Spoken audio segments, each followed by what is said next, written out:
Malar's kitchen பார்க்கும் உங்கள் அனைவருக்கும் என்னுடைய அன்பான வணக்கம். இன்றைக்கி வீட்டிலே எப்படி நெல்லிக்காயிலிருந்து ஜாம் பண்ணலாம் தான் நம்ம பார்க்க போகிறோம். ஸோ வாங்க இந்த சூப்பரான நெல்லிக்காய் ஜாம் எப்படி செய்யலான்னு நம்ம பார்க்கலாம். நெல்லிக்காய் ஜாம் பண்ணுறதுக்கு நான் 1 கப் ஃபுல்லாக சின்ன சின்ன சைஸில் நெல்லிக்காய் நல்லா வாஷ் பண்ணி எடுத்து வச்சுருக்கேன். முதல்ல இந்த நெல்லிக்காய் எல்லாத்தையும் நம்ம வேக வச்சிடலாம். இப்போ இட்லி சட்டியில் எல்லா நெல்லிக்காயும் சேர்த்துட்டேன். இதை மூடி வச்சு ஒரு 15 நிமிஷம் நல்லா வேக வச்சிடலாம்.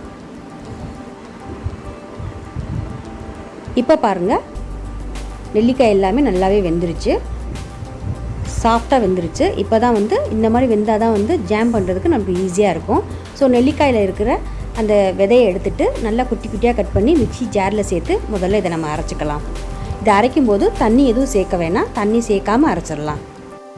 இப்போ பாருங்கள், நெல்லிக்காயெல்லாம் நல்லா பேஸ்ட்டாக அரைச்சாச்சு. அடுத்ததாக நம்ம வெல்லத்தை கரைச்சி எடுத்து வச்சுக்கலாம். அதுக்கு ஒரு சின்ன பேனில் 1.25 கப் அளவுக்கு வெல்லம் எடுத்து இதை கொஞ்சமாக தண்ணி ஊற்றி கரைய வச்சிடலாம். நான் இந்த கப்பில் தான் நெல்லிக்காய் அளந்து எடுத்திருக்கேன். அதே கப்பில் 1.25 கப் அளவுக்கு வெல்லம் சேர்க்குறேன். கொஞ்சமாக தண்ணி சேர்த்து எல்லா வெல்லமும் நல்லாவே கரையட்டும்.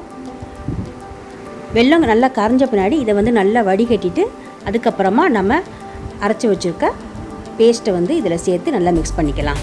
இப்போ வெல்லம் நல்லாவே கரைஞ்சிருச்சு. இதை தனியாக ஒரு அகலமான கடாயில் நல்லா வடிகட்டி எடுத்துடலாம். இந்த மாதிரி கரையை வச்சு வடிகட்டிட்டிங்கன்னா வெல்லத்தில் எந்த ஒரு கல் மண் எதுவும் இருக்காது. இப்போ இது கூடவே ஒரு 2 கப் அளவுக்கு தண்ணி சேர்க்குறேன்.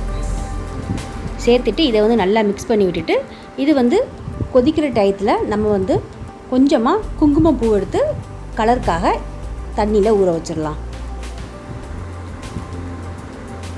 இது ஊறட்டும். இப்போ பாருங்கள், வெல்லம் கொதிக்க ஆரம்பிச்சிச்சு. நம்ம அரைச்சி வச்சுருக்க நெல்லிக்காய் பேஸ்ட்டை இதில் சேர்த்துடலாம். நெல்லிக்காய் பேஸ்ட் எல்லாத்தையும் இதில் சேர்த்த பின்னாடி கைவிடாமல் இதை தொடர்ந்து கிண்டி விட்டுக்கிட்டே இருக்கலாம். அடுப்பை மிதமான தீயிலே வச்சுக்கோங்க. இந்த நெல்லிக்காய் ஜாம் ரெடியாகிறதுக்கு ஒரு 20 நிமிஷம் ஆகும். அதனால் இதை கைவிடாமல் தொடர்ந்து கிண்டி விட்டுக்கிட்டே இருக்கலாம். இது நல்லா திக்காக வரும். அது வரைக்கும் இதை நல்லா தொடர்ந்து மிக்ஸ் பண்ணி விட்டுக்கிட்டே இருக்கலாம்.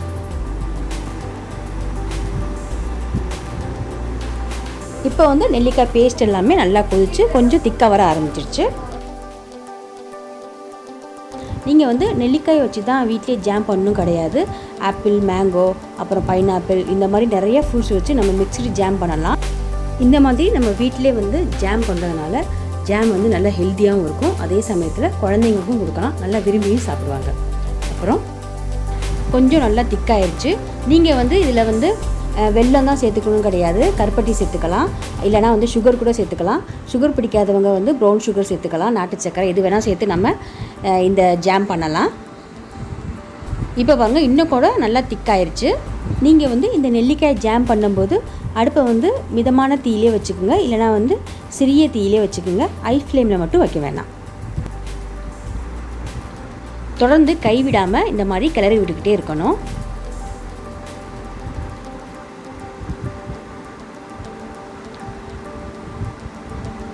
இப்போ நம்ம கொஞ்சமாக குங்குமப்பூ கலரை சேர்த்துட்டு நல்லா மிக்ஸ் பண்ணி விட்டுக்கலாம். நீங்கள் குங்குமப்பூ இல்லைன்னா ஃபுட் கலர் கூட சேர்த்துக்கலாம், இல்லைனா கேசரி பவுடர் கூட சேர்த்துக்கலாம், நல்லாயிருக்கும். இது ஜாம் கலராக இருக்கிறக்காக சேர்த்துருக்கேன். அப்படி நீங்கள் எந்த கலரும் சேர்க்கலனாலும் பரவாயில்ல. இப்போ பாருங்கள், இன்னும் கூட நல்லா திக்காக வந்துருச்சு. இப்போ நான் ஜாம் கொஞ்சம் நல்லா வாசனையாக இருக்கிறக்காக ஒரு 1/4 டீஸ்பூன் அளவுக்கு ஏலக்காவை நுணுக்கி இதில் சேர்க்குறேன். நீங்கள் ஏலக்காவை நுணுக்கி சேர்க்கலன்னா ஏலக்காய் பவுட்ரு கூட இருக்கும், அது கூட நீங்கள் சேர்த்துக்கலாம்.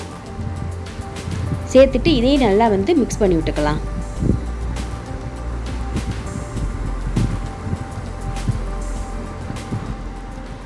ஸோ இப்போ பாருங்கள், ஜாம் நல்லாவே திக்காயிருச்சு. ஸோ இந்த கன்சிஸ்டன்சி தான் கரெக்டான பதம். அதனால் இதுக்கு மேலே நம்ம இதை கொதிக்க வைக்க வேணாம். இப்போ ஸ்டவ்வை ஆஃப் பண்ணிவிட்டு இதை கொஞ்சம் ஆற வச்சிடலாம்.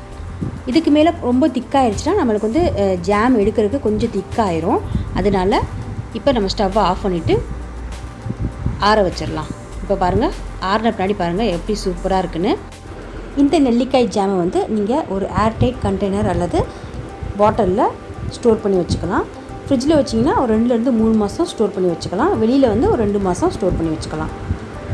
சூப்பரான நெல்லிக்காய் ஜாம் வீட்டிலே எப்படி செய்யலான்னு பார்த்துருப்பீங்க. இது ரொம்ப ரொம்ப சூப்பராக இருக்கும், நல்ல ஹெல்த்தியானது கூட. குழந்தைங்களாம் ரொம்ப விரும்பி சாப்பிடுவாங்க. ஸோ சூப்பரான நெல்லிக்காய் ஜாம் வந்து உங்களுக்கு பிடிச்சிருந்துச்சுன்னா வீடியோக்கு லைக் பண்ணுங்கள், ஷேர் பண்ணுங்கள். அப்புறம் இது வரைக்கும் நீங்கள் மலர்ஸ் கிச்சனுக்கு சப்ஸ்கிரைப் பண்ணலன்னா மறந்துடாமல் சப்ஸ்கிரைப் பண்ணிடுங்க. கூடவே பக்கத்தில் இருக்க பெல் பட்டனை ப்ரெஸ் பண்ணிடுங்க. அப்போ தான் வந்து நான் போடக்கூடிய வீடியோஸ் எல்லாமே வந்து நீங்கள் உடனுக்குடன் பார்க்கலாம். மீண்டும் பார்க்கலாம். நன்றி, வணக்கம்.